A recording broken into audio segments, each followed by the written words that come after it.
Hello, আসসালামু আলাইকুম রহমতুল্লাহ বরকাতুহ। সকল ভিউয়ার্স এবং ফলোয়ার্স কেমন আছেন সবাই? আশা রাখি ইনশাআল্লাহ সবাই ভালো আছেন। ভালো থাকাটা আমার কামনা। তো আজকে ডাউনের ফাইনাল ভিডিও দিচ্ছি। তো এখানে আমার 40টা সেট, এগুলো কার্ড হিসেবে আমার কাছে মনে হচ্ছে এই 40 সেটের ভিতরে আমার কাছে মনে হয় যে একটা সেটও গেমে যাবে না।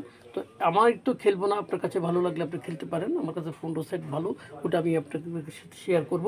তো আপনাদের কাছে ভালো লাগলে আপনারা খেলবেন। টোটাল 55 সেটটা একজনের পক্ষে খেলা পসিবল না। যতগুলো কেটে মিনিমাইজ করে 2-4টের ভিতরে আনা যায় তখনই সেটা হচ্ছে আপনার মজা।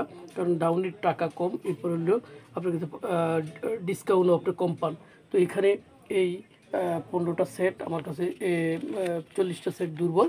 আর এই লাকি সেট হচ্ছে আমার কাছে মোট 15টা সেট। আমার হিসাবে যদি সব কিছু ক্যালকুলেশন মেথড যদি ঠিক থাকে, আমার মনে হয় যে এই 15 সেটের ভিতরে এক সেট হিট হিট হতে পারে। তো আপনার কাছে ভালো লাগলে এখান থেকে 1-2 সেট তুলে আপনি খেলতে পারেন, আপনার হিসাবের সাথে মিললে ভালো থাকে।